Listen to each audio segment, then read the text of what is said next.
Oi, gente, tudo bom com vocês? Vamos começar mais uma aula de Geografia do sétimo ano comigo, professora Ana Isabel, e nós vamos dar início agora à unidade 5 do livro de vocês, falando a respeito do Centro-Sul, tá? Então, vamos lá. Então, para a gente começar, eu trouxe aqui o chamado Centro-Sul, né, através da classificação dos complexos regionais. A gente estudou o complexo regional do Nordeste, agora nós vamos estudar o Centro-Sul. E aí a gente tem esse Centro-Sul, ele vai englobar quais estados, né? Primeiro eu trouxe essa comparação aqui com o IBGE, certo? Com a classificação da regionalização do IBGE, para vocês verem que esse chamado Centro-Sul vai pegar aqui toda a região sul, toda a região sudeste e parte da região centro-oeste, né? Ficando aqui um pedacinho do Mato Grosso e o restante fazendo parte aqui do que ele chamou de Amazônia. Então, lembre-se que tem essa característica, né, na regionalização do chamado complexos regionais, a gente tem essa divisão, é, tem um território, né, um estado, fazendo parte de duas regionalizações. Então, para que vocês percebam de imediato que a região sudeste, né, a região sul e boa parte da região centro-oeste, que fazem parte dessa chamada região centro-sul. Então, para começar, a gente vai ver o início da organização socioeconômica. Vejam, a gente já viu que a ocupação, né, e a colonização das terras no Brasil, ela começou pelo litoral, né? Primeiro o litoral nordestino e depois a gente tem a expansão, né, junto ao litoral. E aí, a partir do século XVIII, a gente tem a busca pelo ouro, né? E aí isso fez com que se houvesse uma maior busca, nessa busca há um maior direcionamento para a região que hoje que a gente estuda como Centro-Sul, né? O ouro e outros minérios preciosos foram encontrados em áreas dos atuais estados de Minas Gerais, que foi a maior exploração, Goiás, Mato Grosso do Sul. A exploração dessas riquezas minerais no atual Centro-Sul estende-se praticamente por todo o século XVIII. Então, esses minérios, eles foram muito importantes, né, para que surgissem os primeiros núcleos de povoamento. Aqui eu peguei uma imagem, né, que retratava essa exploração nas minas em busca do ouro, né? E aí, como teve essa ocupação, né, essa busca pelo ouro, consequentemente, para abastecer essa sociedade mineradora, né, precisou-se do desenvolvimento das atividades agrícolas e comerciais nesses estados, onde foi se desenvolvido o ouro e também a criação de gado, que se desenvolveu principalmente mais no sul, né, nos estados da região sul. Em 1963, a capital do Brasil foi transferida de Salvador para o Rio de Janeiro. Aqui a gente tem o panorama da cidade do Rio de Janeiro, capital do Brasil, em 1837, na litografia e aquarela sobre papel. Durante boa parte do século XVIII, a mineração constituiu-se a principal atividade econômica da colônia, fazendo que o Centro-Sul assumisse o comando da economia colonial brasileira. E aí, nas primeiras décadas do século XIX, a atividade mineradora ela começa a declinar e o açúcar e o algodão, eles perdiam a competitividade no mercado internacional, que também era um produto agrícola que, que se desenvolvia muito, certo? Durante o século XVIII. E aí, para substituir, né, essa produção, veio o café. E o café, ele é um dos mais importantes produtos de exportação até hoje no Brasil. E aí, junto à cultura cafeeira, desenvolveu-se a criação de gado para o abastecimento da população. E aí, esse gado ele ocupou diversas áreas do Centro-Sul, principalmente na região que a gente tem o chamado Triângulo Mineiro, né? No oeste de São Paulo, o Triângulo Mineiro e a região do sul de Minas Gerais e no Vale do Rio Paraíba, que compreende um pedaço de São Paulo e Rio de Janeiro. Então, o café ele foi muito importante, né? Como a gente já viu, iniciou-se na metade do século XVIII no Rio de Janeiro e reunia condições ideais de solo e de clima para o desenvolvimento dessa planta. E aí, posteriormente, seu cultivo ele foi irradiado para o estado de São Paulo, Minas Gerais e Espírito Santo. Então, toda a região que a gente chama ali de Sudeste, né?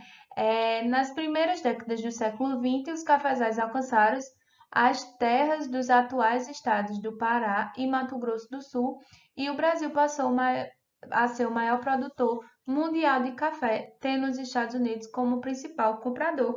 Como a gente tem aqui nesse mapa, a gente vê aí Centro-Sul, expansão do cultivo de café, primeira metade do século XIX e segunda metade do século XX. E aí a gente tem as áreas aqui que foram até 1850 o cultivo, depois 1850 e 1900, foram aqui à medida que foi abrangendo, né? Aí a gente tem 1901, 1950 aqui, e aí a gente tem depois de 1950, né? E aí nessas setas, os caminhos da expansão cafeeira, vejam como foi crescendo, e aí a gente tem as zonas, né, onde é cultivado o café. No final do século XX e início do século XXI, o café é expandido para as terras da Bahia e do Cerrado Mineiro, com base em recursos altamente tecnológicos, o que faz dessa região uma das grandes produtoras de cafezais no Brasil. Então, assim como se desenvolveu aqui no Nordeste a cultura do café, do café não, da cana-de-açúcar, né? Lá na região do Centro-Sul se desenvolveu a monocultura do café, né? Inicialmente com pessoas escravizadas e depois com os trabalhadores livres e assalariados, e também muito fortemente os imigrantes. A ocupação do Sul, que não era apropriado para uma região de gêneros tropicais e exportação por se tratar de um clima subtropical. Então, lá na região sul, como o clima era mais frio, não, não foi uma região onde houvesse o estímulo da agricultura, né? E aí, para isso, o governo ele promoveu a vinda de estrangeiros, fazendo diversas concessões como pagamento de transporte e doação de propriedades rurais.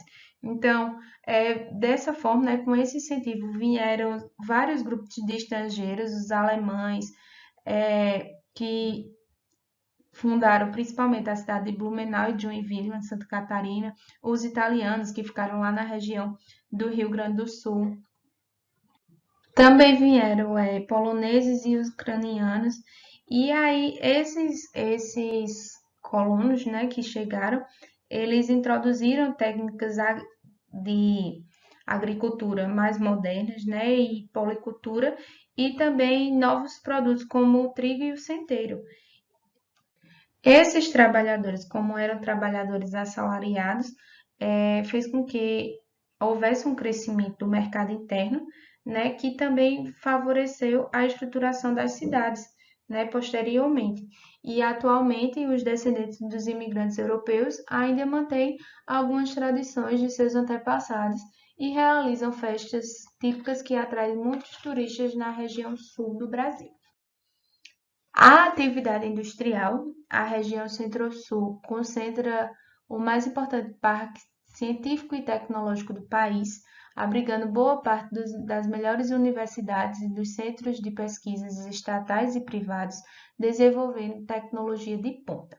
No trecho paulista do Vale do Paraíba, por exemplo, há centros de pesquisas como o Instituto de Aeronáutica, o ITA, Instituto Tecnológico de Aeronáutica, o ITA, e o Instituto Nacional de Pesquisas Espaciais, o INPE, que desenvolve tecnologias avançadas. Aqui a gente tem a imagem do INPE, né, em São Paulo, de 2018.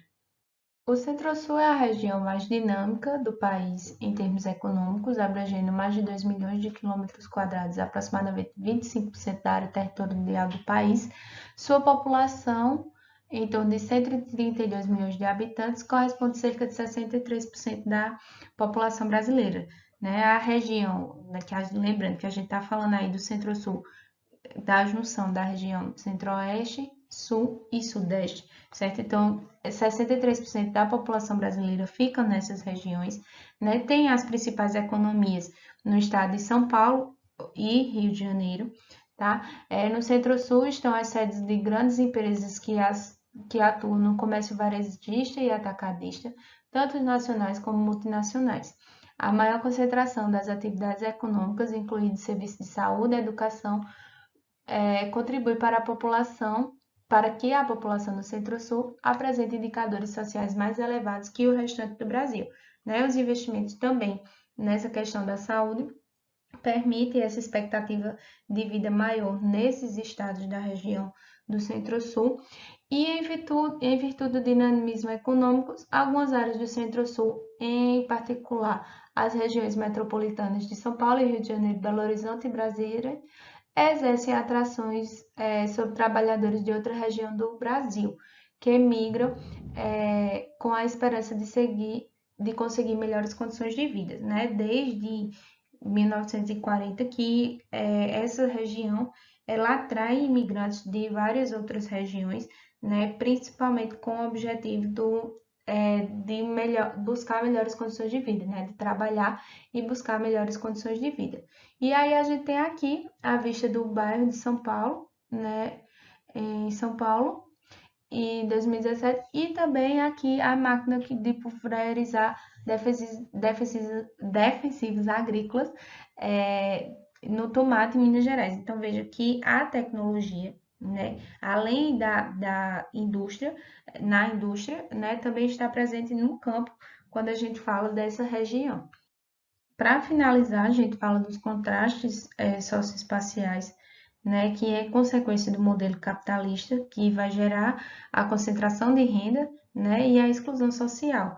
E aí a gente tem o desenvolvimento econômico em alguns locais, né, nos centros de negócios, e em outros a gente tem a formação das favelas, por exemplo, ao lado principalmente de bairros mais nobres, né? As pessoas, quando foram para essas regiões, não tinham uma condição econômica favorável, foram ficando nas favelas, né? E aí a gente vê esse contraste, como a gente tem aí na figura 8 e 9, né? As diferentes realidades socioeconômicas de alguns bairros paulistas também são exemplos dos contrastes observados no Centro-Sul. Na primeira imagem, essa daqui, a gente vê o bairro de Moema, em 2018, um dos endereços mais caros para morar em São Paulo, como um dos maiores IDHs da cidade. E aqui, em contrapartida, a gente vê a imagem de Vila Nova, no Jaguaré, em 2018, que apresenta dos problemas relacionados ao saneamento básico e à falta de transporte público, entre outros. Então, a gente vê aí, só pelas imagens, a gente já consegue ver a disparidade socioespacial. E a gente também percebe as oportunidades, né? As questões de oportunidades que são dadas às pessoas que vivem aqui e às pessoas que vivem aqui. Então, fica aí para vocês refletirem e fazerem uma análise desses contrastes socioespaciais nessa região. Então, gente, eu vou finalizando por aqui.